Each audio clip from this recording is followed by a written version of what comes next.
الجيش العربي السوري الآن في مدينة الرقة. في مدينة الرقة الجيش العربي السوري.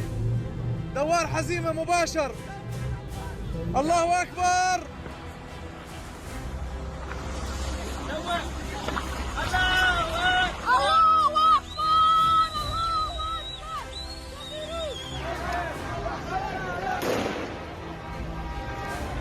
وهذا النصر.